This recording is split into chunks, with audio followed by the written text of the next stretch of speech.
Hola queridos amigos, ¿cómo están? Acabamos de grabar el episodio 2 del podcast Tío Freire, en donde ha habido un interesantísimo conversatorio sobre el volumen 118 de la Biblioteca de Arbitraje, escrito por el doctor Lorenzo Solesi Bárcena, profesor emérito de la Universidad Católica, titulado Los procesos en la ficción, un puente entre literatura y derecho. Además del profesor Lorenzo Solesi, han participado el señor rector de la universidad, Carlos Garatea Grau, el doctor Marcel Velázquez, y este podcast ha sido conducido por nuestra querida amiga Vinda Marotazo. Así que los invito a verlo y muchísimas gracias por siempre seguirnos en el podcast. Gracias. Chao. Chao, amigos. Hola, ¿qué tal con todos? Soy Vinda Marotazo, estudiante de Derecho de la Pontificia Universidad Católica del Perú, y les doy la bienvenida a este segundo podcast de Pod Mario García Freire. El día de hoy nos hemos reunido con los doctores Lorenzo Solesi Bárcena, Carlos Garatea Grau, Marcel Velázquez Castro, en ocasión de la presentación del volumen 118 de la Biblioteca de Arbitraje del estudio Mario Castillo Freire. El título que hoy nos compete presentar es Los procesos en la ficción, un puente entre literatura y derecho. Nos acompaña el doctor Lorenzo Solesi Bárcena, que es doctor en Derecho por la PUC, ha sido decano de la facultad y es profesor principal del Departamento de Derecho. Actualmente es profesor emérito de la universidad, del centro educativo en donde ha dictado por más de 50 años cursos como el de Literatura y Derecho. Ha sido académico visitante en las universidades de Wisconsin y Stanford. Además, es presidente de la Academia Peruana de Derecho y autor del libro que hoy presentamos. Carlos Garatea Grau es el rector actual de la Pontificia Universidad Católica del Perú y es profesor principal del Departamento de Humanidades. Es doctor en Filología Románica por la Universidad de Múnich y magíster en Lingüística Hispánica por el Colegio de México. Miembro de la Academia Peruana de la Lengua y académico correspondiente de la Real Academia Española.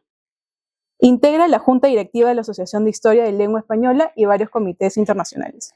Marcel Velázquez Castro es doctor en Literatura Latinoamericana por la Universidad Andina Simón Bolívar, magíster en Literatura Peruana y Latinoamericana por la Universidad de San Marcos y diplomado en Estudios de Género por la PUC. Es codirector del proyecto académico Historia de las Literaturas del Perú, auspiciado por el Ministerio de Educación, y ha sido profesor de Derecho y Literatura en la Facultad de Derecho de la PUC. Muy bien, muchas gracias. En verdad es un gusto tenerlos hoy aquí para conversar un poco sobre el presente libro. Y quería empezar de una manera un poco general, planteándonos cuál es la relación entre la literatura y el derecho. Doctor Solesi, yo tengo entendido que usted ha tenido una amplia trayectoria enseñando el curso de Derecho y Literatura en la PUC, y quería que nos comente un poco de qué va, qué temas ha desarrollado a lo largo de este curso, cómo ha evolucionado a lo largo del tiempo. Bien, este curso lo he dictado aproximadamente durante 10 años, todos los semestres, o sea, lo he dictado en 20 ediciones. Es un curso que tiene varios ejes temáticos, ¿no? El primero es teórico, en el cual yo les presento a los alumnos lo poco que se ha escrito sobre derecho y literatura. Por ejemplo, este libro de Richard Posner, Law and Literature, que es un clásico en la materia, ¿no? Ahí se trabajan, en este capítulo se trabajan distintos enfoques. Por ejemplo, hay quienes hacen una distinción entre el derecho en la literatura y el derecho como literatura, ¿no? Y este segundo aspecto, el derecho como literatura, es muy interesante, pero que yo en realidad no lo trabajo porque las resoluciones judiciales peruanas no son muy ricas, no solamente desde el punto de vista literario, sino tampoco desde el punto de vista de la fijación de políticas públicas, ¿no? Que es algo completamente distinto a lo que ocurre en los países del common law, por ejemplo, ¿no? Yo, por ejemplo, me inicié en la Católica dictando un curso de sociología del derecho. Y yo les presentaba a los alumnos, traduje, creo que por primera vez que se tradujeron las dos sentencias fundamentales relacionadas con la segregación racial, ¿no? La primera es la de una de fines del siglo XIX, de Plessy versus Ferguson, y la otra es de los años 50, ¿no? Que es Brown versus Board of Education of Topeka. Y es muy interesante porque en la primera de estas sentencias, un ciudadano afrodescendiente había subido a una especie de autobús o vagón de un ferrocarril, donde se sentaban separados los afrodescendientes en la parte de atrás y los blancos en la parte de adelante. Entonces se sentó en la parte de adelante. Entonces un funcionario de la compañía le dijo: señor, siéntese usted donde le corresponde. No, le dijo, a mí me corresponde sentarme acá. Siéntese donde le corresponde. No, se armó un lío, finalmente se lo llevaron preso. Y luego se consiguió un abogado, este señor Plessy, y demandó a la compañía que operaba estos ferrocarriles, estos autobuses, que se llamaba Ferguson. Y el caso llegó hasta la Corte Suprema. Y la Corte Suprema dijo que no se había violado la Constitución, porque la Constitución decía que las facilidades debían ser iguales, pero no decía la Constitución que debían estar integradas. Entonces, si la parte para los afrodescendientes es igual a la parte de los blancos, no se está violando la Constitución. Se estaría violando la Constitución si los asientos, por ejemplo, de los blancos fueran pullman o acolchados y los de los afrodescendientes de madera, o los precios fueran distintos. Y esto dio lugar a un verdadero apartheid en los Estados Unidos durante más de medio siglo. Juntos pero no mezclados. Claro. El principio de la Corte Suprema lo llamó iguales pero separados, o separados pero iguales. Entonces, por ejemplo, en una estación de gasolina había surtidores para blancos, surtidores para negros. Si alguien quería ir al baño, tenía que haber un baño para hombres blancos, un baño para hombres negros, un baño para mujeres blancas, pero tenían que ser iguales. Igual, el papel higiénico igual, el jabón igual, etc. Si fueran distintos, sí estaban violando la Constitución. Y esto duró hasta el año 54, en que la Corte Suprema dijo: sí se viola la Constitución, porque los niños negros separados están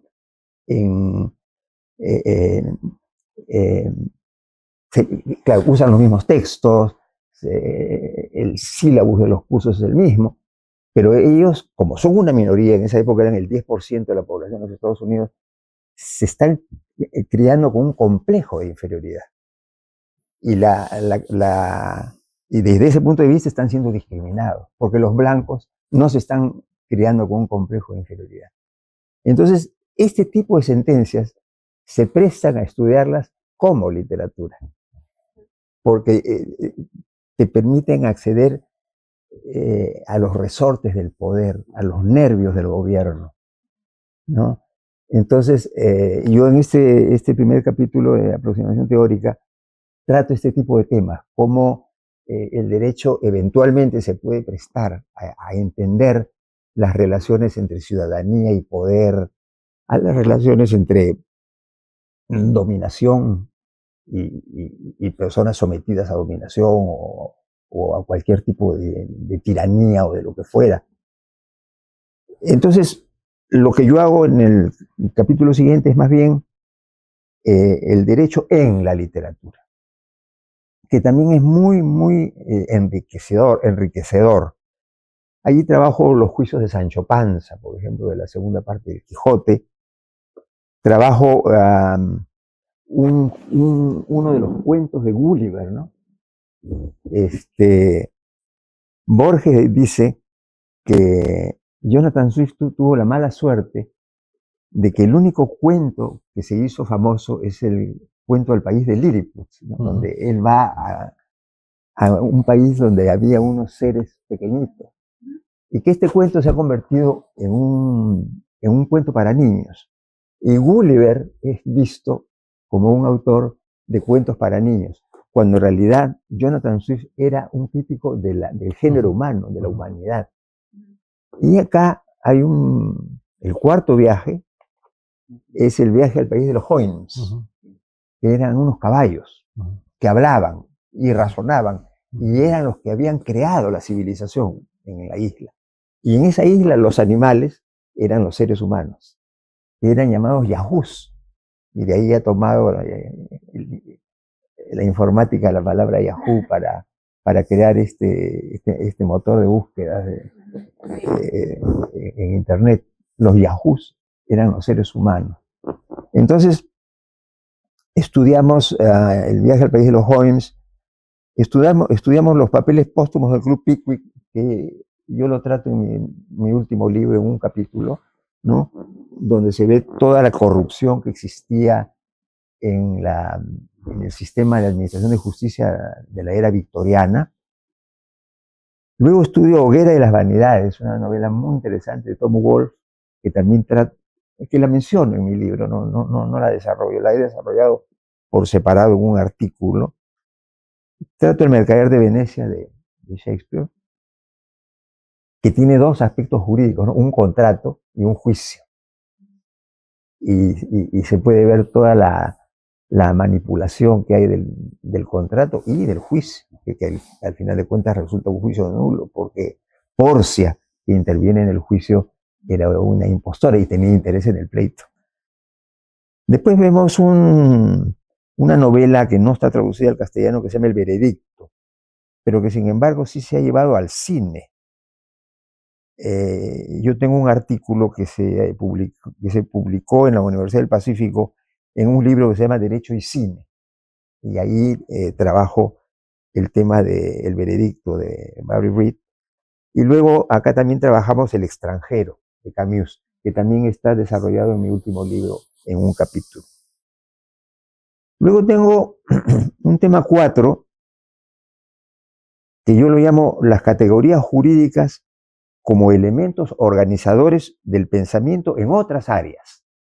Y estudio, por ejemplo, estudiamos la Divina Comedia, que no es una obra jurídica, pero que está hecha sobre la base de categorías jurídicas, porque se trata del juicio, se trata del veredicto, se trata de los establecimientos penitenciarios, porque el infierno es un establecimiento penitenciario y el purgatorio es un establecimiento penitenciario, y además se trata de la posibilidad de purgar la pena, que se purga en el purgatorio, como su mismo nombre lo indica, y las personas del purgatorio después pueden subir al paraíso, ¿no?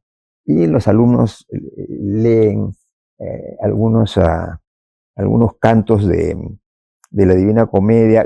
Hoguera de las Vanidades, por ejemplo, la representamos en clase. La representamos en clase y los alumnos actúan. Uno hace de Porcia, otro hace de Antonio, otro hace de Bassanio, otro hace del Dux, otro hace de Shylock, etc. En el Mercader de Venecia. En el Mercader de Venecia, sí, me equivocaba, en el Mercader de Venecia.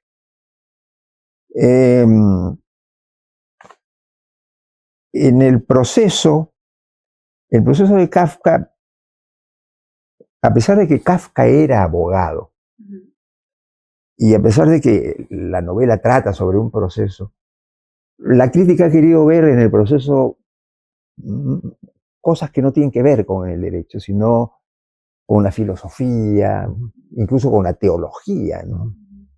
Entonces, por eso es que lo estudio yo en este capítulo que se llama Las categorías jurídicas como elementos organizadores del pensamiento en otras áreas. Después tengo un tema 5,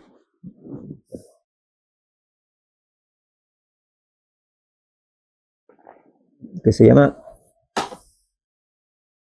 Las categorías jurídicas en forma embrionaria, o como fenómenos paralelos, o como claves para entender la realidad.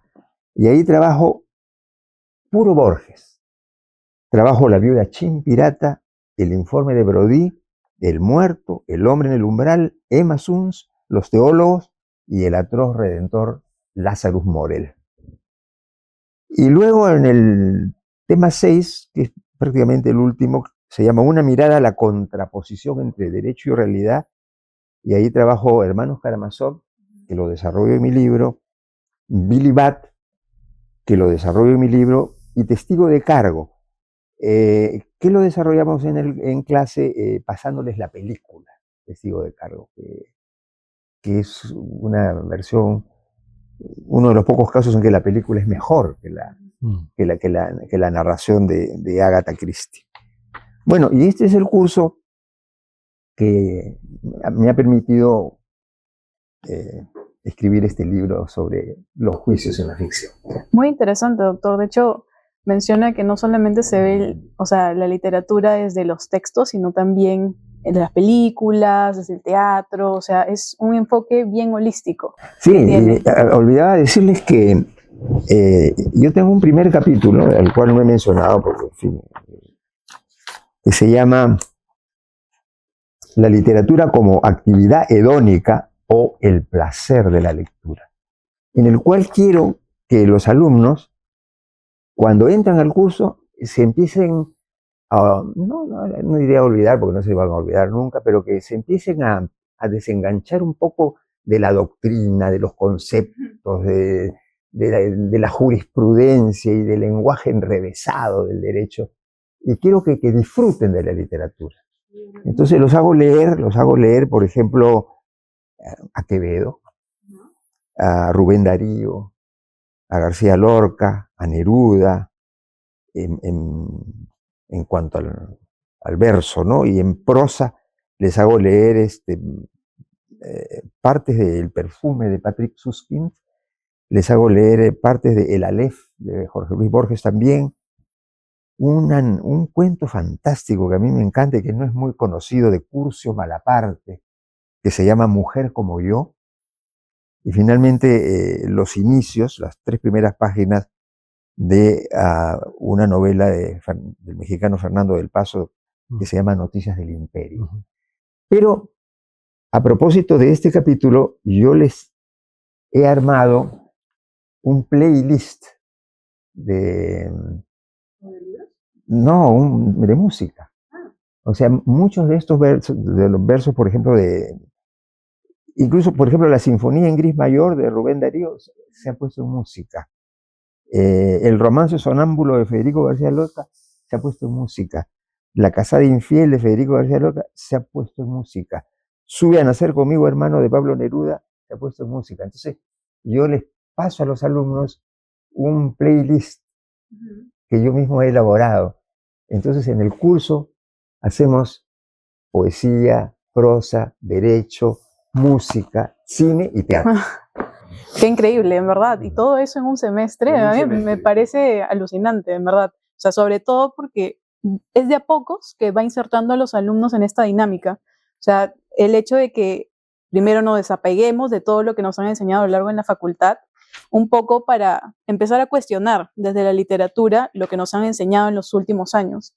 Y de hecho, creo que a veces, como usted dijo, hemos olvidado el placer de leer porque estamos tan atrapados entre las hojas y hojas de lecturas, artículos que nos mandan a leer, que olvidamos que al final leer es un placer. Entonces, me parece muy interesante lo que usted hace en el curso. En verdad, felicitaciones. Y yo creo que los que se animen a llevarlo van a saber que no hay pierde. O sea, en verdad, se ve muy completo. O sea, sobre todo porque son obras que ya con el paso de los años, de repente hemos leído en el colegio, no sé, La Divina Comedia, pero no es lo mismo a leerlo ya entrados los 20, o sea, vas evolucionando también en tu pensamiento. Entonces me parece muy bueno el enfoque que usted le ha dado. Y yendo también con el tema del vínculo entre la literatura y derecho y los alumnos, quería saber su opinión, doctor Garatea, sobre la inclusión de este tipo de cursos en las mallas, tanto de generales letras, que sé donde más hay, pero también de repente en otras facultades, ¿no? Aparte de derecho, ¿no? ¿Qué tal si lo incluyen en ciencias? ¿Cuál es el enfoque que le quiere dar la universidad? Porque, bueno, quienes no saben, el volumen que estamos presentando también tiene el apoyo del Fondo Editorial de la Católica, así que quería saber qué opina respecto de este vínculo entre literatura, derecho, literatura y demás ciencias, ¿no? Bueno, mira, lo primero es que cuanto más cursos hayan de este tipo, mejor, ¿no? Pero también quería agregar algo a lo que ha dicho el profesor Solesi. Y es que, como acabamos de escuchar, el profesor Solesi es un apasionado del vínculo entre literatura y derecho. Yo tuve la suerte de ser alumno del profesor Solesi en los años 80, 86, por ahí 87, en una época en que yo me balanceaba entre si estudiar derecho o de estudiar literatura. Y una de las cosas que me hacía dudar del camino que iba a elegir es justamente la ausencia de una reflexión más humanística y más teórica, más, digamos, literaria, la preocupación por la cultura en general, y esa a veces frontera en que se marcaba dentro de la propia facultad entre los estudios estrictamente jurídicos y el mundo, digamos, y la historia. Y llevé un curso de Derecho Procesal 1 con el doctor Solesi, y se lo he recordado hace poco. Fue el primer profesor que me tocó que de pronto citara en dos clases distintas, la primera fue a Kafka y la segunda fue a Borges, que citara algo de literatura como para apoyar el ejemplo de un proceso, de un curso de Derecho Procesal que por sí mismo es un curso árido, complicado, difícil, ¿no? Con mucha terminología. Entonces, yo recuerdo que salí de la clase y dije, bueno, sí es posible, ¿no? O sea, es posible conciliar las dos cosas, y es posible conciliarlas además pensando en una suerte de diálogo enriquecedor tanto para la literatura como para el derecho. Fíjate, otra anécdota es que en esa época en que me movía yo de un lado a otro en el campus, yo llevaba un curso de filosofía del lenguaje. Y era una época en que caminaba y yo no sabía bien qué iba a hacer de mi vida. Y en el trabajo final de filosofía del lenguaje hice un trabajo sobre el derecho, pero aplicando categorías de la filosofía del lenguaje que se trabajaba en los años 80 en la universidad. Entonces, creo que estos acercamientos, que son acercamientos interdisciplinarios, que son diálogos de construcción de conocimiento, son fundamentales para cualquier universidad. Para cualquier universidad que lo que busca es asegurarte una formación integral de los estudiantes. Y creo que cuando hablamos de formación integral, que es algo que se repite hoy mucho, estamos hablando de espacios justamente como la del curso que acabamos de escuchar, como los libros del profesor Solesi dedicados a Derecho y Literatura, que nos permiten darnos cuenta que ningún conocimiento es una isla, ¿no? Y que la formación, además integral y seria de un joven estudiante que nos confía lo más valioso que tiene, que es su futuro, es abrirle el horizonte de vida a un diálogo permanente con la cultura y con todo lo que ello trae. O sea, no veo yo, y es una convicción, no veo yo por qué un estudiante de Derecho no puede ver cosas de literatura, como tampoco por qué alguien de literatura no puede acercarse al derecho desde la literatura, o simultáneamente.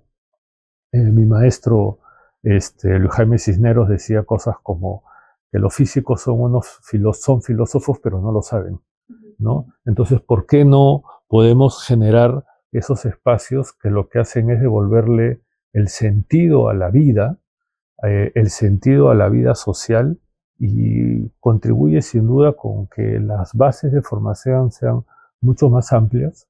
Y esa es una manera de proteger también a nuestros estudiantes frente a un futuro incierto, en donde uno vive en permanentes desafíos, en permanente cambio, y cuanto más esté acompañada la formación de una dimensión cultural, reflexiva, de ser capaz de ver los mismos fenómenos desde perspectivas distintas, siempre va a ser más enriquecedor para el estudiante y ciertamente también para los profesores que nos interesan estas cosas.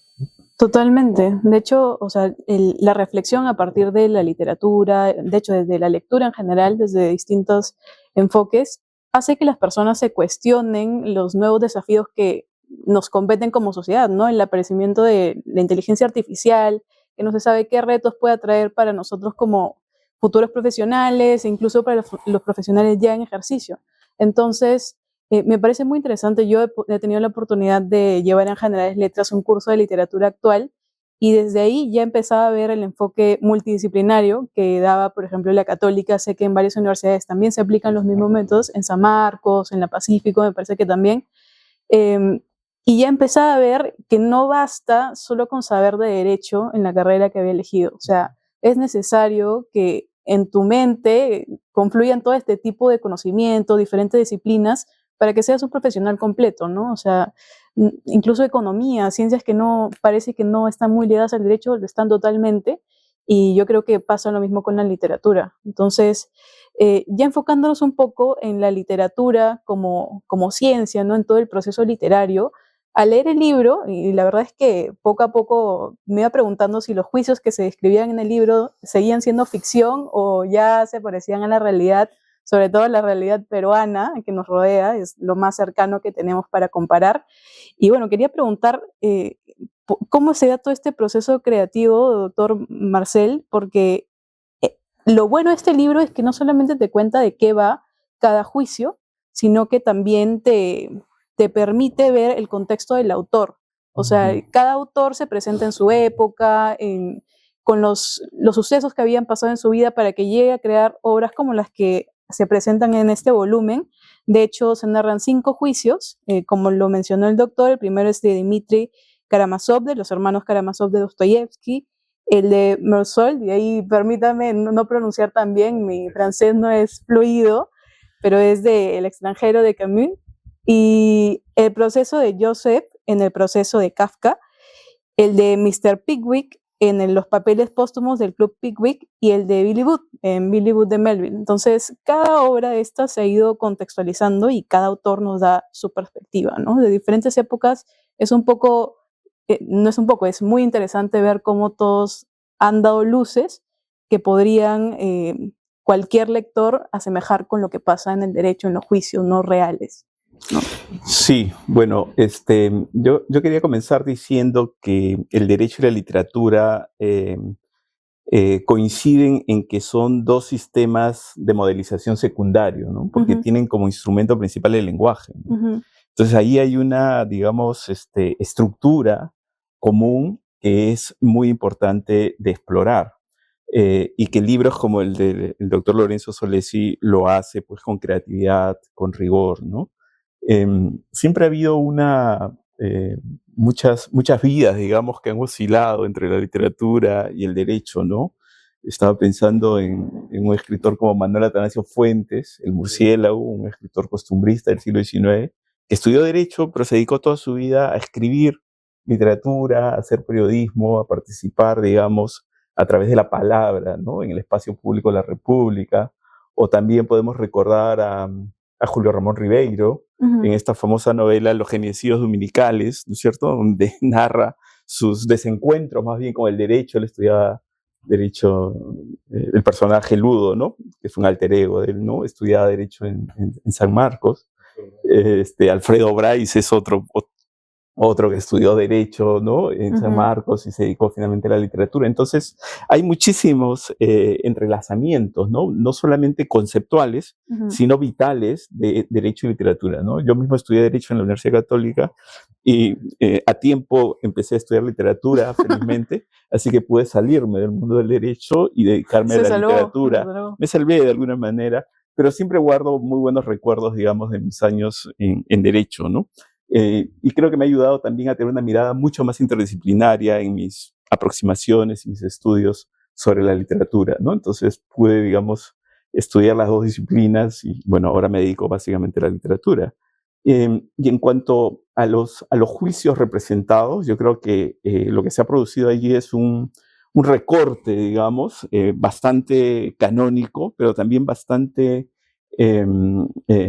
digamos, es un conjunto de obras sobre las cuales no cabe ninguna duda sobre la alta calidad que tienen, ¿no? Son obras que han resistido al tiempo, son obras que constantemente generan interpretaciones, discusiones, debates, y por lo tanto el haberlas elegido le permite al profesor Solesi, ¿no?, en este libro, indagar y explorar, digamos, representaciones cruciales de los procesos judiciales, que siempre han llamado el tiempo y que por supuesto responden a distintos contextos históricos, a distintos sistemas legales, a distintas formas, digamos, ¿no?, de discurrir el juicio mismo, o incluso el concepto mismo de ley con las implicancias morales que va adquiriendo en el caso de Kafka, ¿no es cierto?, que por lo menos en la experiencia que yo tuve en el curso, las dos novelas que interpelaron más a los alumnos fueron El extranjero, efectivamente, y también El proceso, ¿no?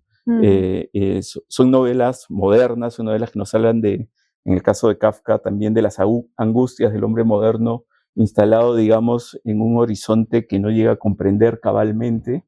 Nunca se sabe de qué lo acusan, ni cuáles son las reglas del proceso, ¿no? Y eso tiene como una doble dimensión, porque muchos han mencionado, digamos, el aspecto trágico de ello, ¿no es cierto? Ese horror, digamos, que está allí, pero por otro lado también hay una dimensión como cómica, ¿no? Que he empezado a leer algunos críticos que dicen, pero bueno, Occidente ha leído muy mal Kafka porque Kafka básicamente es un escritor cómico de Europa del Este y hay que leerlo en esas coordenadas para comprenderlo, ¿no? Sí, claro. Entonces yo creo que son múltiples los escenarios y los espacios donde se entrecruzan derecho y literatura y hay que seguir explorándolos. Sí, en verdad, a lo largo de estos capítulos se narran varios términos que se utilizan en el derecho, en términos procesales, ¿no? Sobre todo de mis clases de derecho procesal he podido distinguir algunas palabras, pero lo interesante es que se presenta en sencillo, ¿no? Es una narración muy fluida, muy comprensible por todos y todas, y la verdad es que no es fácil teniendo en cuenta que a veces el derecho se ha presentado como una ciencia apartada, lejana, muy cerrada en términos de vocabulario incluso para el común ciudadano de a pie. Y precisamente libros como estos destruyen esas barreras, ¿no? Y quería saber, doctor Solesi, ¿por qué características más o menos eligió estos juicios que ha tratado en el libro? De repente decirnos de qué va un poco, también manteniendo el misterio para que se animen también a leer el libro, pero bueno, también ir entrando en los capítulos que ha desarrollado en este texto, ¿no? Muy bien. Como ha dicho con muy buen criterio Marcel Velázquez, son 5 novelas que han resistido el paso del tiempo, ¿no? Es el test de la buena literatura, ¿no? Por ejemplo, pensaba en la relación entre Sartre y Camus, que hoy en día nadie lee a Sartre. Sin embargo, El extranjero de Camus y La peste se siguen leyendo y se siguen vendiendo muchísimo. Son los 5 libros que yo escogí tienen una primera característica de ser clásicos. Son clásicos, ¿no? Hermanos Karamazov es un clásico, ¿no?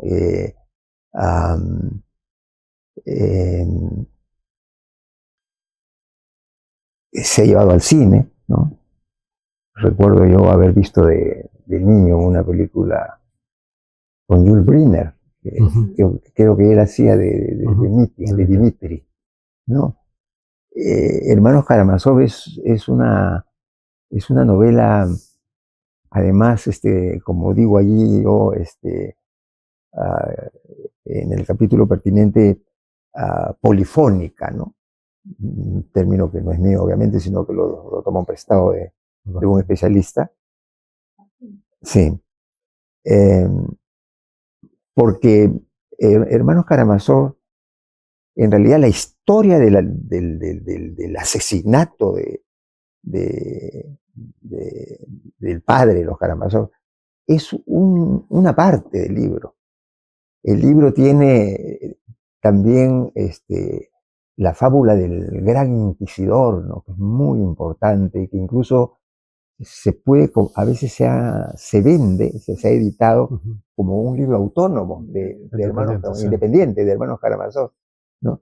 Que es esta historia ¿no? que ocurre en Sevilla, en la época del mayor furor de la Santa Inquisición, un día en que habían ejecutado en la hoguera una gran cantidad de herejes, y el gran inquisidor, ¿no? Que estaba presidiendo el acto se da cuenta que entre la multitud hay un hombre que está siendo rodeado por otros y dice, ha llegado Cristo, ¿no? La famosa segunda venida de Cristo, ¿no? Ha llegado Cristo. Entonces inmediatamente lo manda, detengan a ese hombre.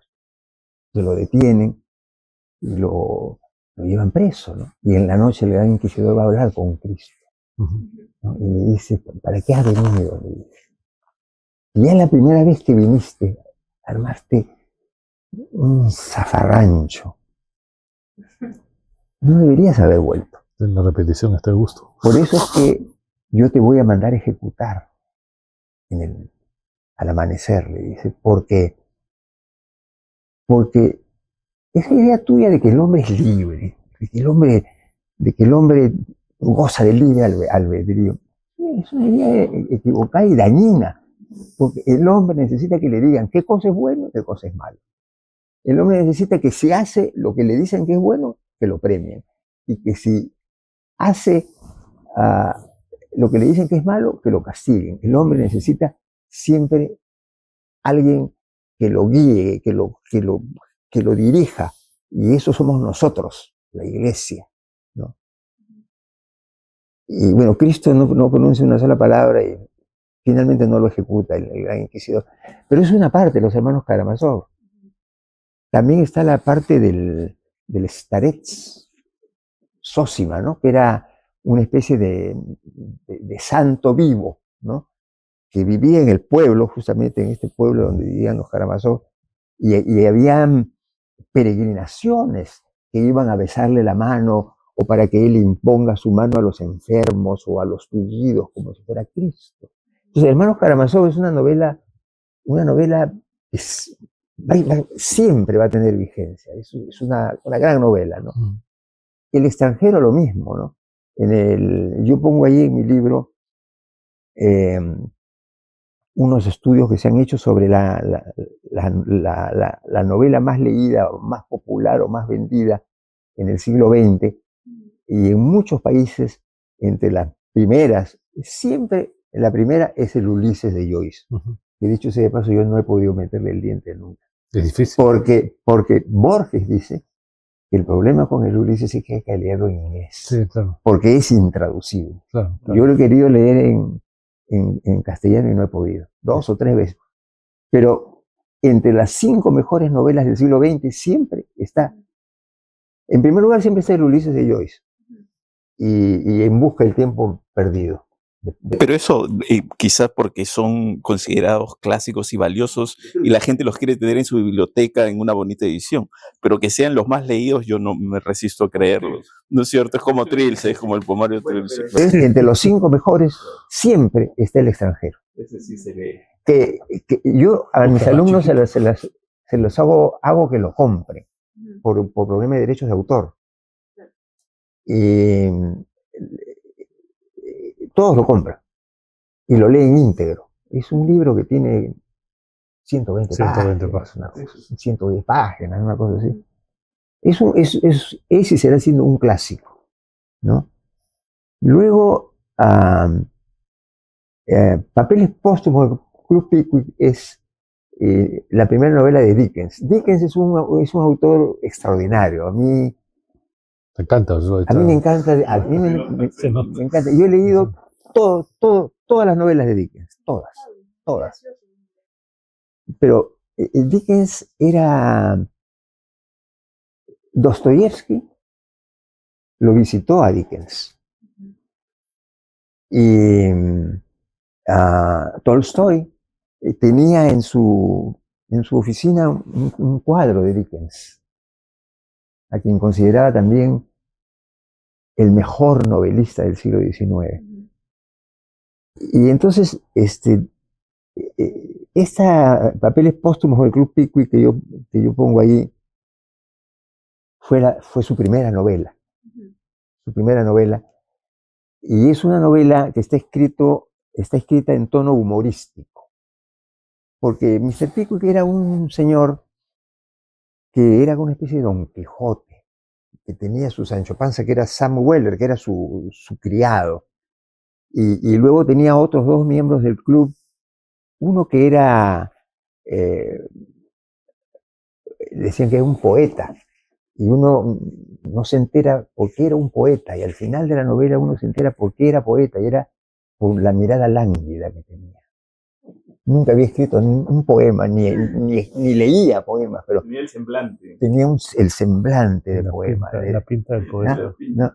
El aspecto, y por eso es que a lo largo de toda la novela él es el poeta.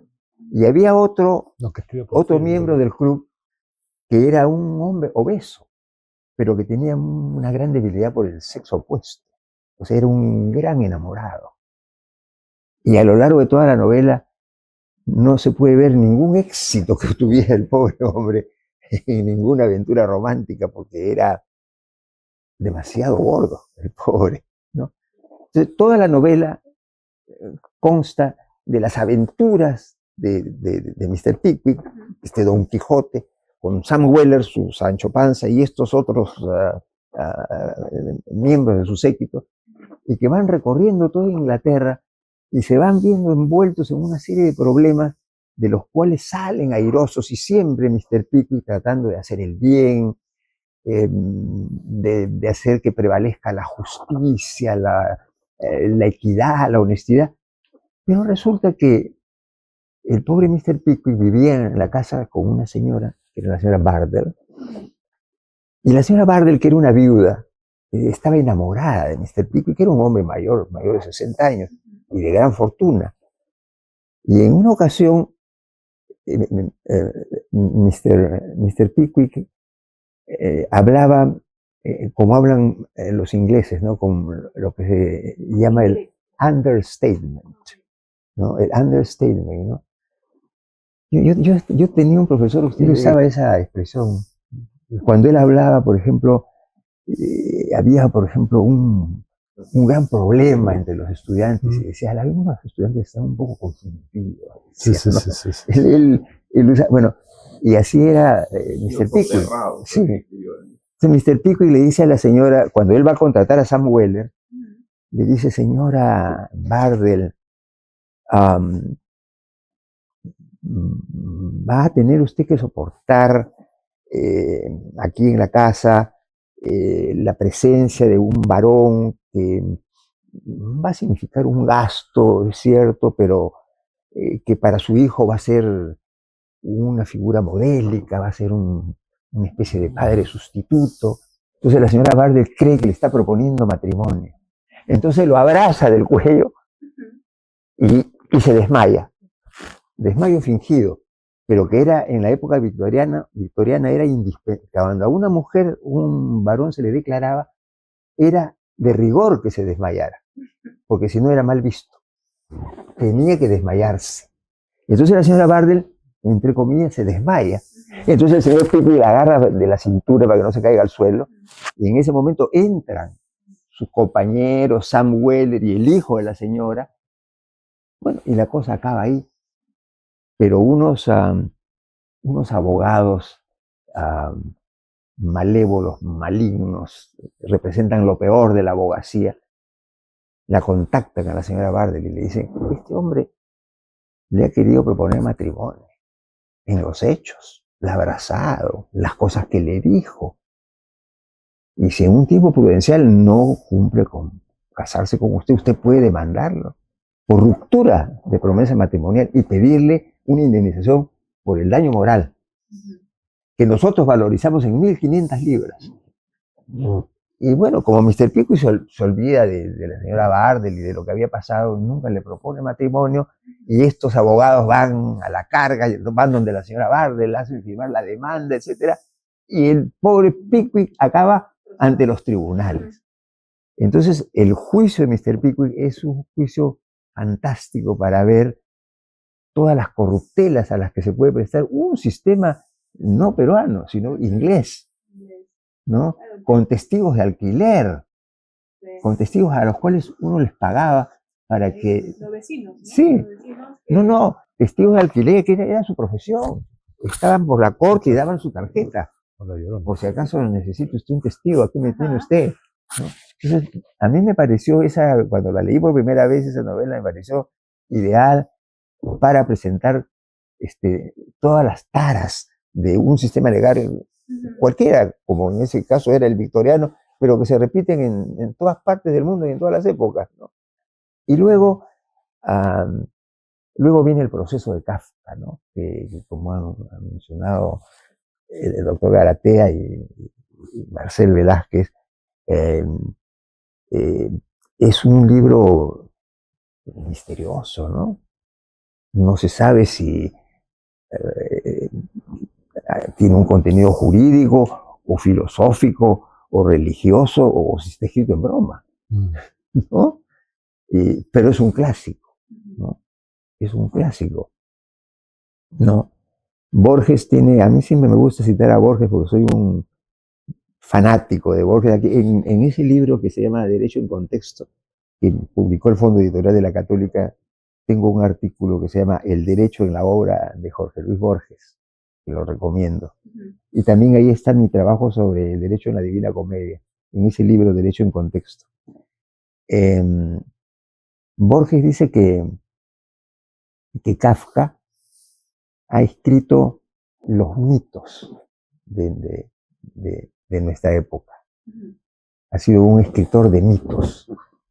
Y lo interesante, que lo menciono también yo en mi libro, es que un psicoanalista, años después, dice que Borges también ha sido el escritor de los mitos de nuestra época. Los mitos de nuestra época han sido escritos por Kafka y por Borges. Entonces, yo tenía que poner el proceso de Kafka, además en un libro que tiene que ver con derecho, porque Kafka era abogado. Y todo el libro, a diferencia de los papeles póstumos de Krug Piwik, que tiene, o Hermanos Karamazov, que tiene otros temas, acá todo el libro está enfocado en el juicio. Empieza con la detención de Joseph K. y termina con su ejecución. Claro. Y a lo largo del juicio se ven varias irregularidades, falta de garantías. Totalmente. No, o sea, ese proceso que al final se lleva es yo lo llamo un antiproceso. Un antiproceso. No proceso.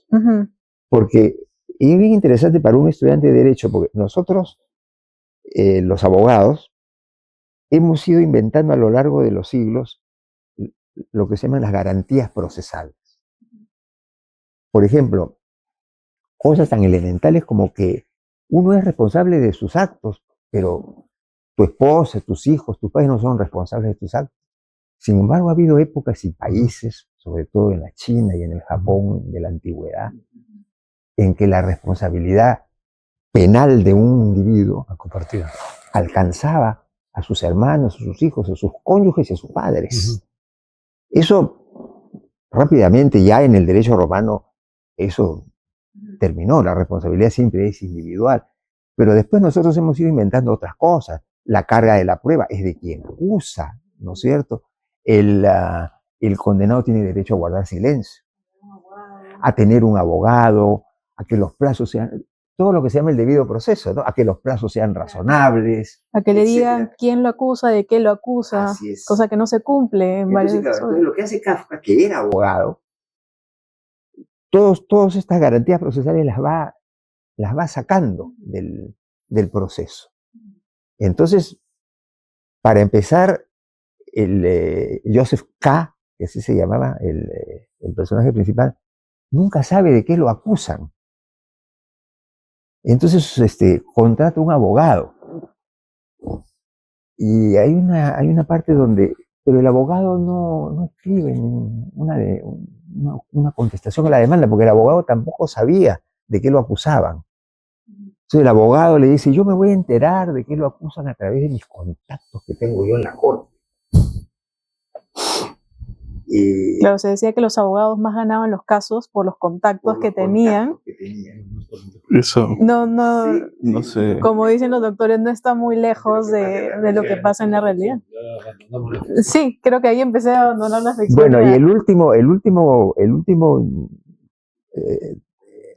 trabajo que yo incluyo en el libro es Billy Bat, que fue escrita por Melville, el autor de Moby Dick. Moby Dick yo para escribir ese artículo he leído una biografía de Melville, y el biógrafo de Melville, uno de los biógrafos de Melville, que no debe tener muchos porque tuvo una vida muy opaca, dice que en casi todos los pueblos de la tierra que tienen mar y que tienen restaurantes de pescados y mariscos, siempre va a haber un restaurante que se llama Moby Dick. Moby Dick, ¿no? Entonces, pero Claro. pero él escribe, este Melville se hace famoso por unas novelas, unas dos primeras novelas que él escribe cuando, siendo muy joven, hace un viaje a la Polinesia y es capturado por unos nativos que parece que eran caníbales.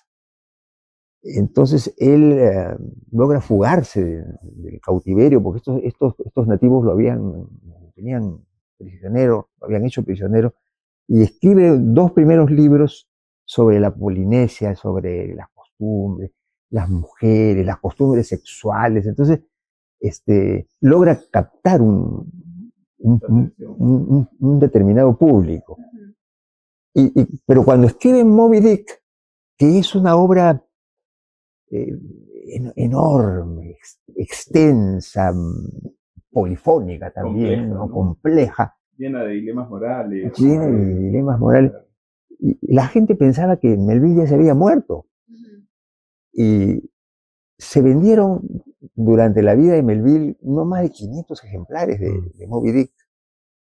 Y ya cuando él estaba cerca de morir, escribe Billy Bat.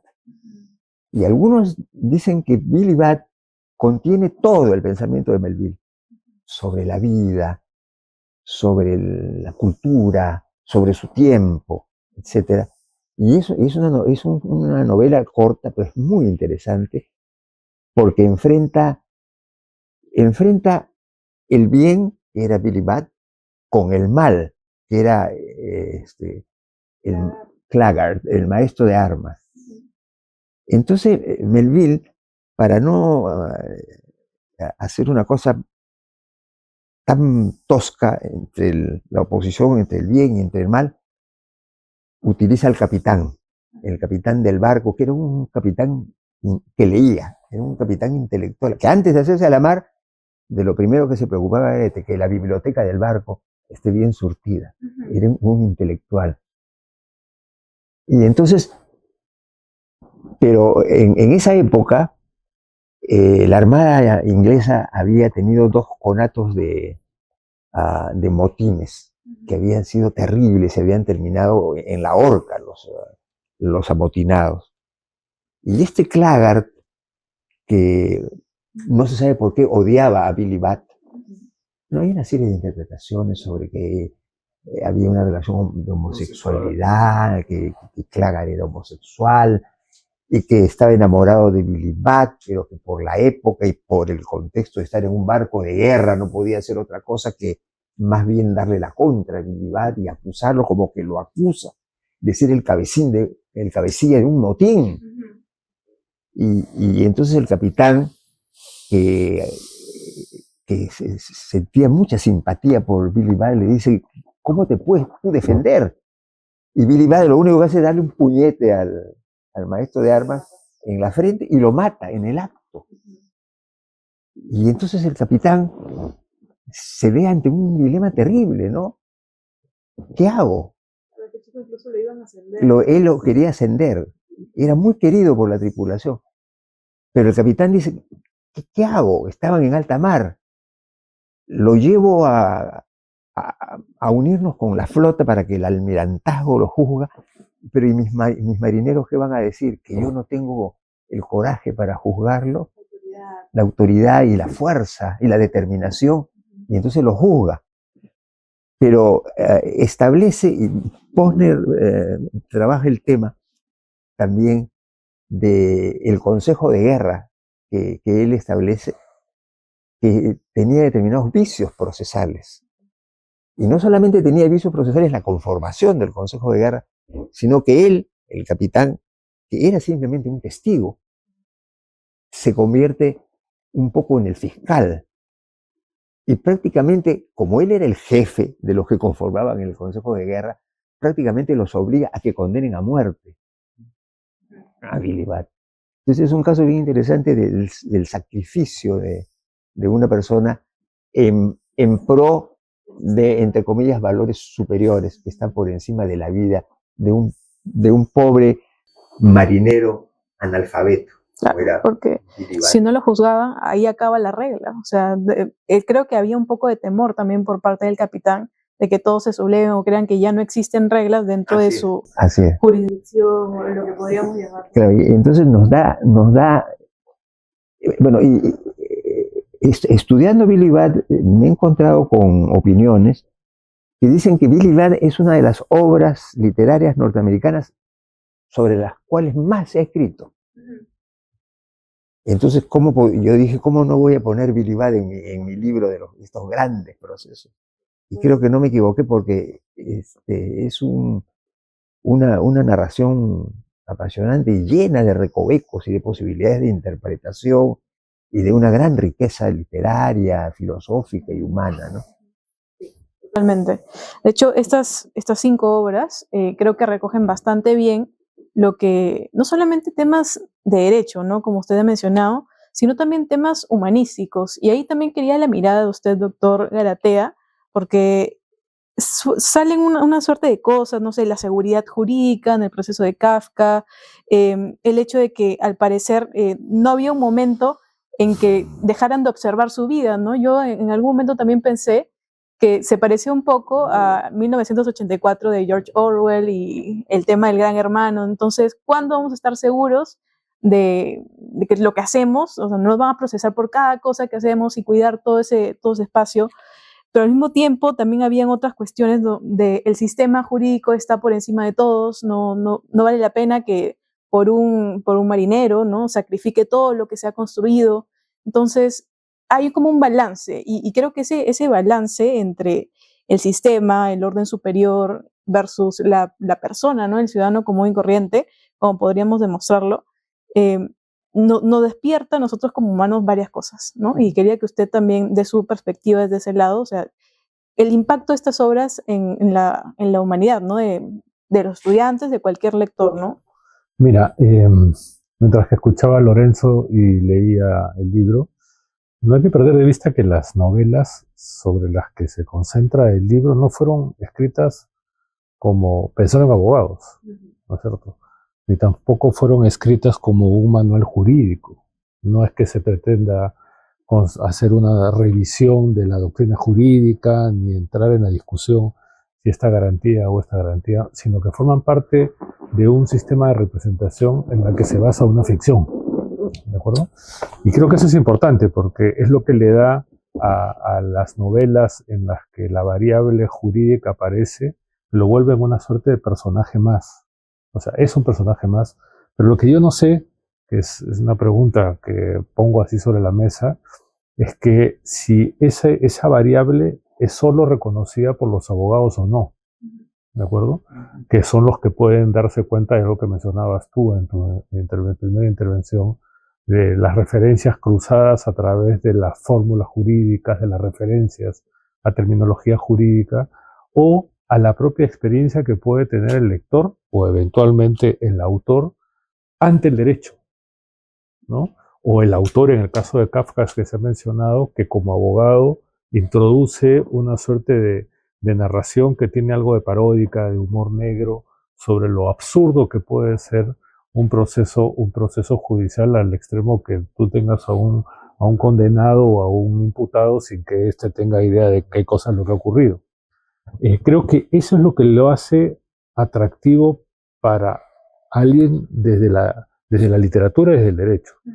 La pregunta que habría que hacerse es si este empleo de las categorías jurídicas, del razonamiento jurídico, en una obra de ficción con un propósito literario, insisto, no jurídico, llegan a calar al lector común y corriente, ¿no? El lector común y corriente que para bien o para mal, no ha pasado ni 5 minutos por una clase de derecho, y si se da cuenta de esas cositas que están detrás.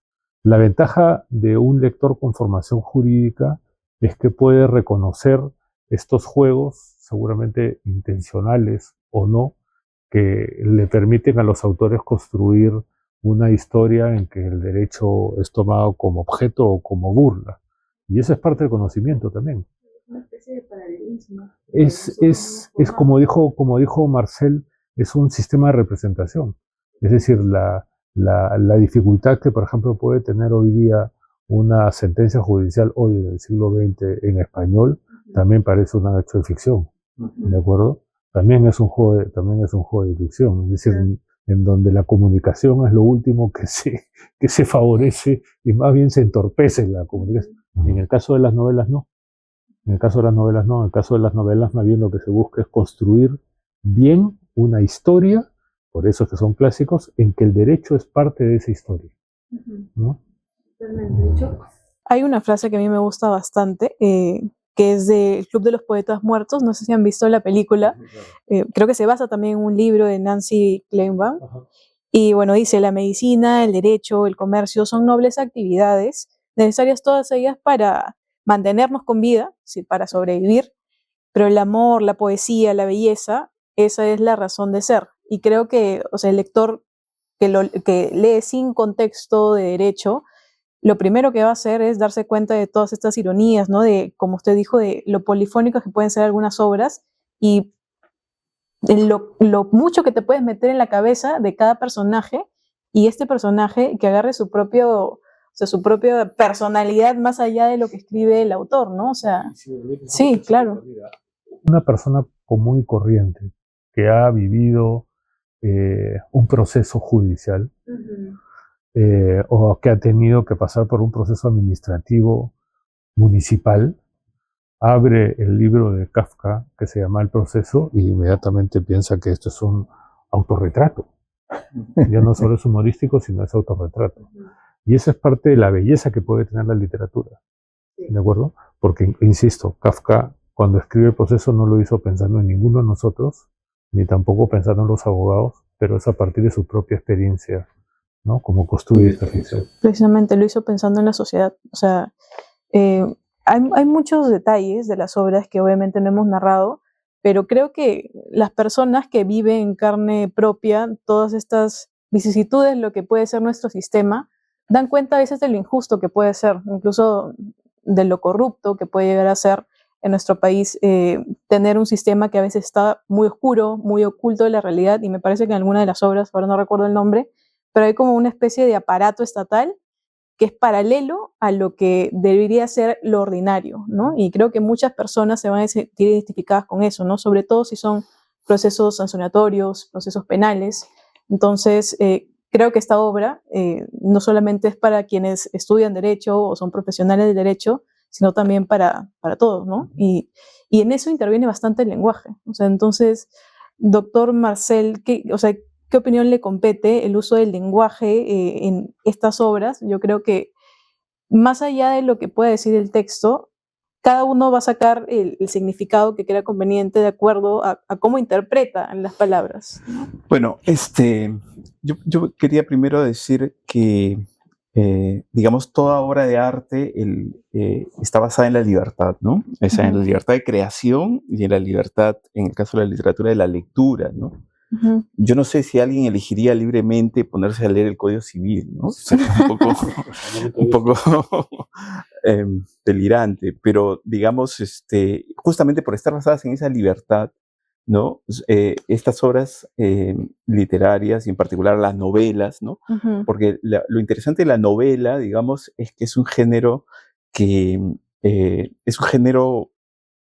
está íntimamente asociado a nuestra experiencia de modernidad, que representa un mundo social con tanta verosimilitud que el que lee, ¿no es cierto?, acepta esas convenciones, ¿no? Cuando nosotros estamos leyendo el proceso, no nos paramos a decir, no, esto no es posible de ninguna manera, ¿no? O sea, no salimos de la lectura, estamos atrapados en ese mundo representado y lo disfrutamos, lo vivimos, sufrimos y nos identificamos, digamos, con los pesares de Joseph K., ¿no? Y al final, como él, quedamos tan desconcertados tratando de buscar un significado a todo lo ocurrido, ¿no? Entonces, yo creo que en ese sentido la novela tiene una fuerza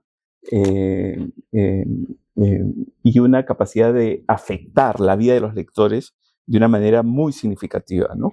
Y por supuesto, no se requiere tener conocimientos jurídicos para leer estas novelas.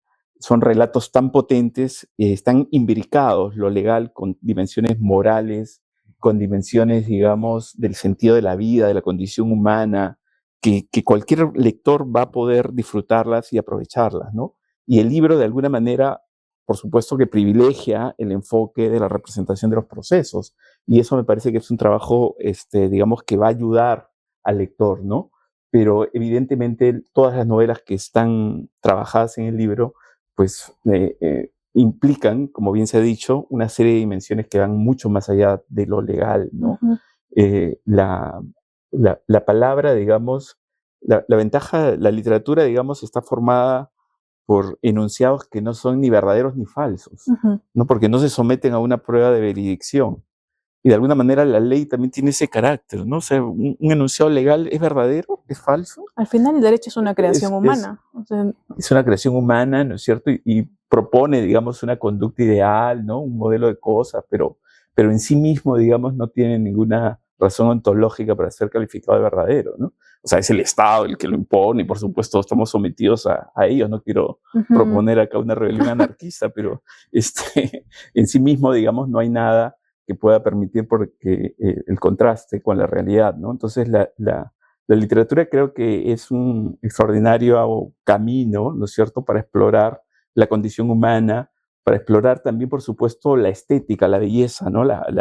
Los grandes literatos, aquellos que han superado la prueba del tiempo, aquellos que seguimos leyendo, los seguimos leyendo, entre otras cosas, más allá de su circunstancia histórica, más allá de que Dostoyevsky, digamos, haya nacido en esa Rusia del siglo XIX, todavía atrapada, digamos, en una sociedad tradicional, hiperreligiosa, nacionalista.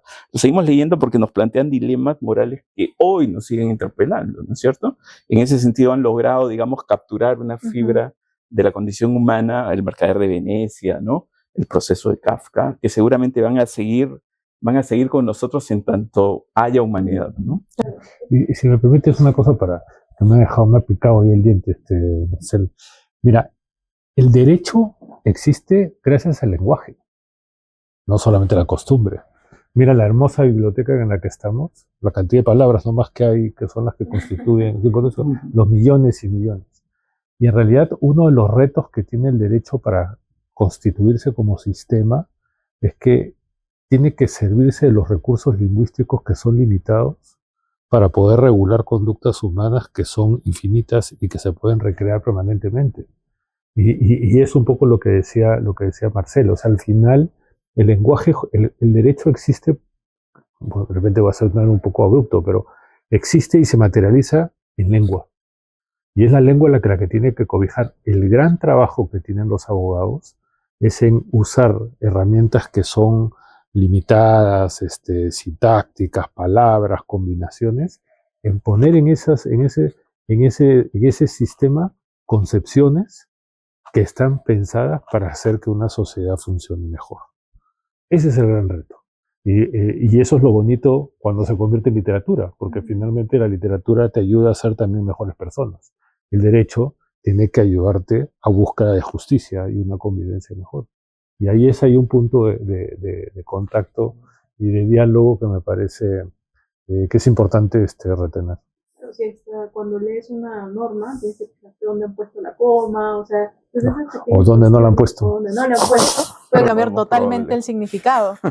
Puede cambiar totalmente. Y ahí, por ejemplo, el tema de la hermenéutica, ¿no? De la interpretación. O sea, la literatura está basada en sistemas de interpretación, en intertextualidades, ¿no? En resonancias. Una novela te lleva a otra novela, un poema puede evocar, digamos, ¿no es cierto?, un cuento o el eje de un cuento, ¿no? Entonces, tanto la intertextualidad como el trabajo de interpretación que se hace en la literatura es muy elaborado, muy sofisticado. Y de alguna manera un buen juez, digamos, no sé si existe en el Perú, pero digamos un buen juez es aquel que tiene esa capacidad de interpretar, de poder, digamos, implementar una hermenéutica jurídica suficientemente original, creativa y lógica que finalmente coadyuve, digamos, a una mejor sociedad. Pero una buena sentencia puede ser una obra de arte también, ¿no? Sí, Un reto a la creatividad y te da un estímulo intelectual que es posible, ¿no? Y hay que reconocerlo. Y claro, cuando ocurre, sí, ¿no? El problema es que no ocurre muy seguido en el Perú. Pero o sea, justamente me hace acordar uno de los pasajes que en el libro decían que son estos quienes me van a juzgar, o sea, aquellos que tienen un libro en vez del expediente, un cuaderno usado de primaria, creo, o no tienen libros jurídicos acá, sino libros de otras atrocidades, son ellos quienes me van a juzgar, y yo creo que ahí va el problema, ¿no? Se supone que los procesos son para buscar la verdad, se supone, pero en algunos de estos relatos se van construyendo a raíz de pruebas, de indicios, y finalmente el juzgador no tiene muchos elementos, ¿no? Y quizá esta mirada que ustedes hoy en día han compartido ayude a nuestros juzgadores a formarse mejor, ¿no? De hecho, creo que hay pocos, en realidad no sé si habrán especialistas en cada uno o sea, de repente en las salas civiles, penales, laborales, que realmente sepan a dónde va el derecho, a dónde apunta, cómo deben juzgar, y que realmente también sepan utilizar el lenguaje. Deberían preocuparse por dos cosas, por la voluntad de comunicar y por la claridad.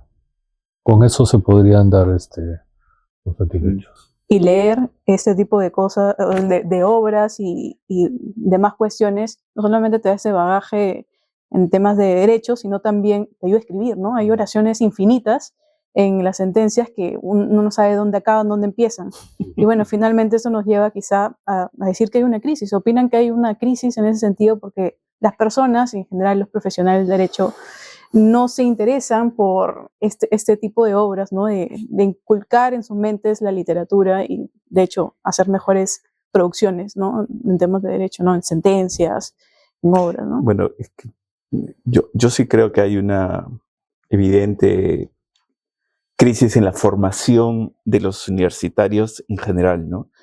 Creo que la mayoría del sistema universitario en el Perú, lamentablemente, está permeado por prácticas y por concepciones muy tradicionales, muy convencionales, muy repetitivas, que estimulan poco el pensamiento crítico, las perspectivas interdisciplinarias. Son pocas las universidades en las cuales uno puede encontrar realmente el desarrollo de esas capacidades, ¿no? Y claro, nosotros de alguna manera estamos en Lima, hemos estudiado en universidades que son las mejores universidades del Perú y es muy fácil creer que nuestra experiencia es la experiencia universitaria en el Perú, y no es así.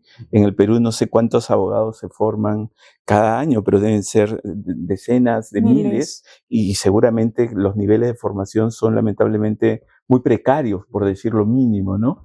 Entonces, claro, yo creo que ahí hay un trabajo por hacer inmenso, y que pasa justamente por abrir el derecho, conectarlo con otro tipo de disciplinas, con otro tipo de miradas, hacerle preguntas diferentes, ¿no? Y ojalá podamos pues revertir esta situación, ¿no? Y fíjate que junto con ello, lo que pensaba es cuántos abogados habrán hoy día en el Congreso. Entonces, o sea, que tienen en su mano y en su escaño el poder de decidir normas que a veces no las entiende nadie y que parecen un cubo Rubik casi enredado, que no sabes cómo hacer para armar una cara del mismo color. Pero lo otro que está en crisis es una indiferencia hacia la cultura.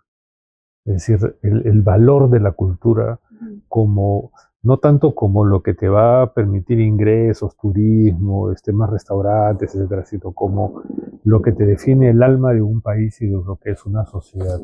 Y no solamente la cultura peruana, o sea, porque a veces cuando se discute sobre el pisco parece que estuviéramos reviviendo la guerra del Pacífico, ¿no? Es una tontería, sino estoy pensando en la alta cultura, en el contacto con la filosofía, con la sensibilidad, que es el mensaje que finalmente te da la buena música, la buena literatura, y es algo que no se promueve, que todo el mundo está de acuerdo. O sea, todo el mundo está de acuerdo que solo la educación nos va a sacar del atolladero que estamos, pero no hay un verdadero propósito y una verdadera actitud, ni política, ni gubernamental, ni financiera, que haga que eso pueda caminar. Y creo que se lo debemos a las generaciones jóvenes, ¿eh? Porque de lo contrario lo que va a primar es un individualismo obtuso, prejuiciado y sin ninguna capacidad de reflexión. Y las sociedades solamente caminan con gente que vea las relaciones que hay entre las cosas y no responda simplemente a recetas vacías que se van repitiendo de lado a lado. Sí, yo quisiera agregar algo. Eh, en el cuarto viaje de Gulliver,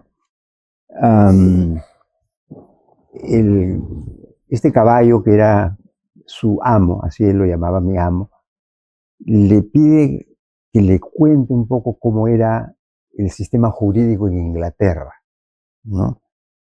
Y lo que dice, los viajes de Gulliver se publican en 1726, me parece, a principios del siglo XVIII, pero dice cosas que están un poco en la crítica que estamos haciendo nosotros acá.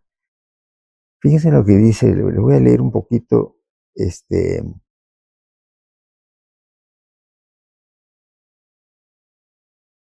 Díjele, ¿no? Le dice a su amo, que entre nosotros existe una asociación de hombres instruidos desde su juventud en el arte de probar, con palabras multiplicadas a propósito, que lo blanco es negro y lo negro es blanco según para lo que se les pague.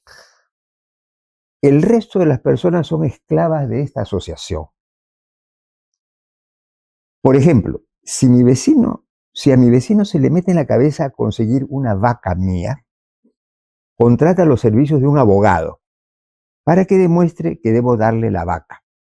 Entonces, yo tengo que contratar a otro para defender mis derechos, ya que va contra toda regla del derecho el permitir que alguien hable en pro de sí mismo, la defensa cautiva, que nosotros tenemos en el Perú, la defensa cautiva, que solamente tiene muy pocas excepciones, creo que en el juicio de alimentos y en algunos otros casos, ¿no? No dice, va contra toda regla del derecho el permitir que alguien hable en pro de sí mismo. Ahora bien, en tal caso, yo, que soy el auténtico propietario, me hallo con dos grandes desventajas. Primero, que como mi abogado se ha entrenado casi desde su cuna en defender la falsedad, se encuentra fuera de su elemento cuando quiere abogar por la justicia, oficio que no le es natural. Y así lo acomete con gran torpeza, sino con mala voluntad. La segunda desventaja es que mi abogado debe proceder con gran cautela, o, en otro caso, los jueces le reconvendrán y sus colegas le aborrecerán como alguien que degrada el ejercicio del derecho. De modo que no tengo más que dos métodos para conservar una vaca que es mía.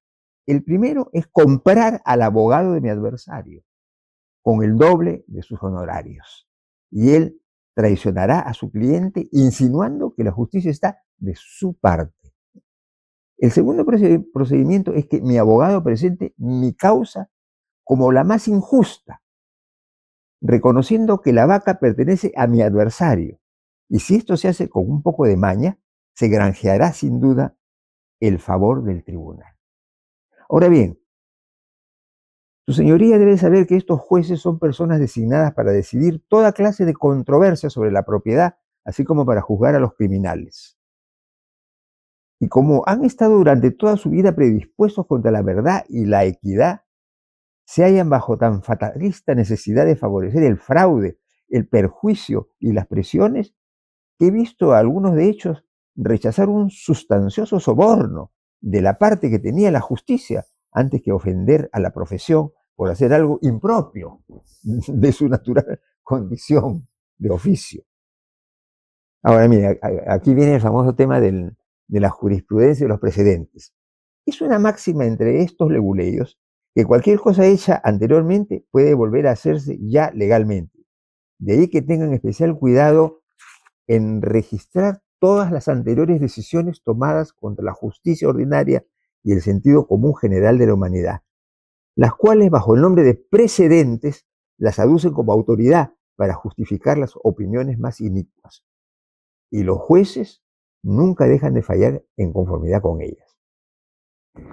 Dice, al pleitear, evitan escrupulosamente considerar los méritos de la causa, sino que se entretienen con gritos violentos y fastidiosos sobre las circunstancias que no hacen al caso. Por ejemplo, en la causa antes dicha, jamás desean conocer qué derechos o títulos tiene mi adversario sobre mi vaca, sino si la mencionada vaca es colorada o negra, si sus cuernos son largos o cortos, si el campo en que la apacentaba es redondo o cuadrado, si se le ordeña en casa o fuera, a qué enfermedades está sujeta y otras cosas similares. Tras lo cual consultan los precedentes, pospondrán la vista una y otra vez y en 10, 20 o 30 años se llegará a una conclusión. Tal cual. Tal cual. Y más adelante, su amo, este caballo, le dice, oiga, le dice, pero estos abogados, ya que usted los pinta como tan astutos, deben ser gente de muchas luces, ¿no?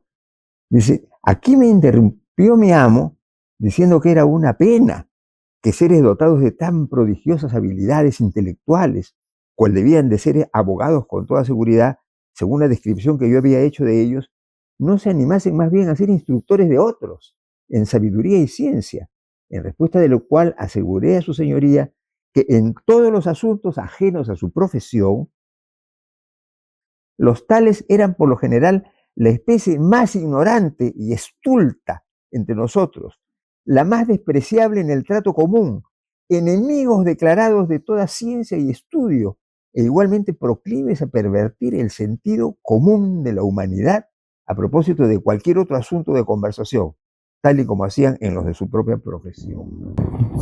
Nuevamente, no sé sea, si fue ficción o realidad, honestamente. Claro, es una ironía, o sea, es una ironía tremenda, ¿no? Y satírica, una sátira. Hay más de 100 propuestas para crear nuevas universidades. Sí, pues. Y estoy seguro que esas nuevas universidades van a empezar con una facultad de Derecho. O de medicina. ¿Por qué? Porque es lo más fácil de crear. ¿De dónde sacas a los profesores? De los abogados del lugar o de los jueces. ¿Y cuál es desde la bibliografía? Los códigos. Y ahí tienes una... ¿Y cómo dictan sus clases? Van y repiten, leen el código y lo comentan, leen el código y lo comentan. Y así es. Y así se hace una facultad de Derecho. Entonces la mayoría de universidades nacen con una facultad de Derecho, donde se forma, entre comillas, a los abogados que más adelante van a llenar el Congreso, los ministerios, las municipalidades, el Ministerio Público, la Defensoría del Pueblo, etc. Está toda llena de abogados. Todas esas instituciones de abogados parecidos a los que describe Swift en su viaje al país de los jóvenes. Claro, como se formen, moldearán la sociedad. Y bueno, ya para finalizar, quería saber, unas palabras de ustedes para recomendar la lectura a los posibles lectores de este nuevo volumen. Quería empezar con usted, doctor Marcel. Sí, mira, yo creo que este campo, que relativamente es novedoso, de pensar simultáneamente el derecho y la literatura, no tiene, digamos, una gran tradición en el Perú, ¿no? Podemos mencionar los trabajos de Carlos Ramos, ¿no? Y por ahí quizá algunos artículos de otros investigadores. Pero este libro y el libro anterior, Derecho en Contexto, de Lorenzo Soldesi, han sentado, creo, una mirada rigurosa que desafía, digamos, la manera a veces intuitiva con la que se han acercado otros estudiosos, ¿no?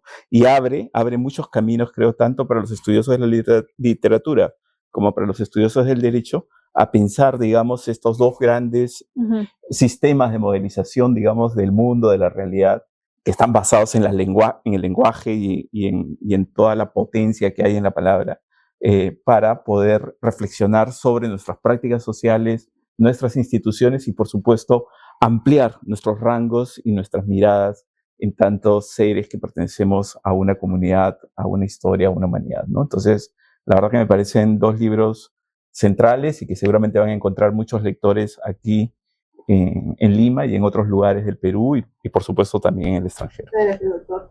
Mira, yo lo que creo es que los dos libros de Lorenzo pero en particular el último, es como una llamada de atención en relación con lo que no podemos olvidar.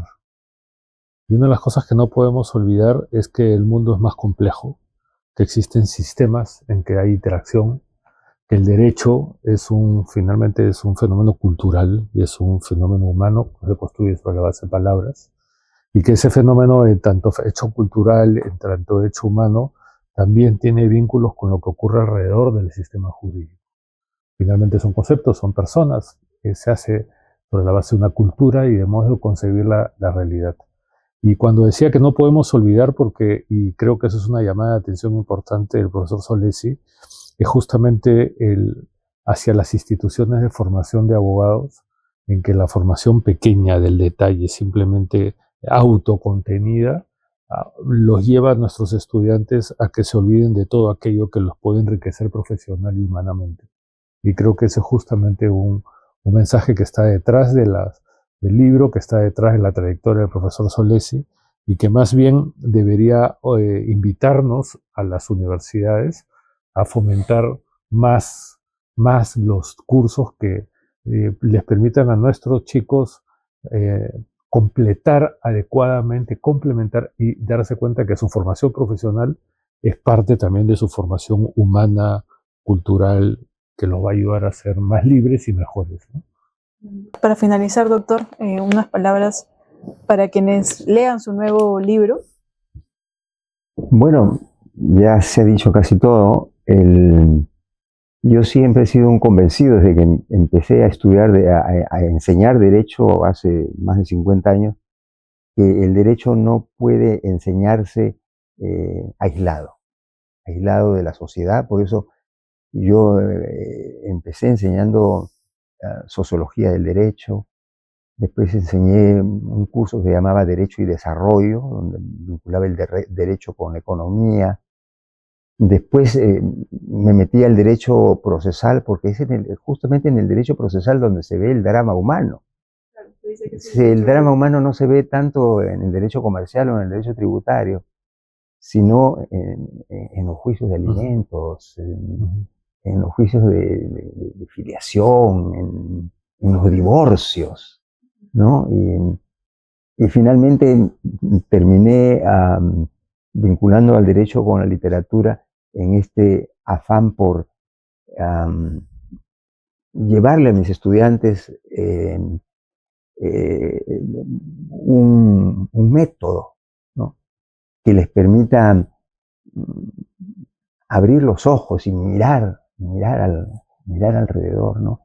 Yo siempre me acuerdo, y con esto termino, yo me compré en los Estados Unidos un libro que eran chistes sobre abogados, pero era un libro, los chistes eran gráficos, todos eran gráficos, ¿no? Entonces hay un chiste que es un chico que está en una silla con una mesa y está rodeado de libros, como los que hay en esta biblioteca, y tiene delante unos libros, ¿no? Y dice, más adelante dice, abajo hay simplemente una palabra, dice studying, estudiante. Luego hay otra viñeta al costado en que hay una chica al lado de él, y están cogidos de la mano, y él sigue dándose una miradita al libro y dice, on a date. Y finalmente hay otra viñeta en que está el mismo muchacho recostado, durmiendo, y dice, resting. O sea, un mundo cerrado, ¿no? Un mundo cerrado en medio de libros y de textos que muchas veces no entiendes, de teorías que tampoco entiendes, ¿no? Entonces, la idea mía siempre ha sido abrir ventanas, abrir puertas, que los estudiantes vean que hay más allá de la jurisprudencia y de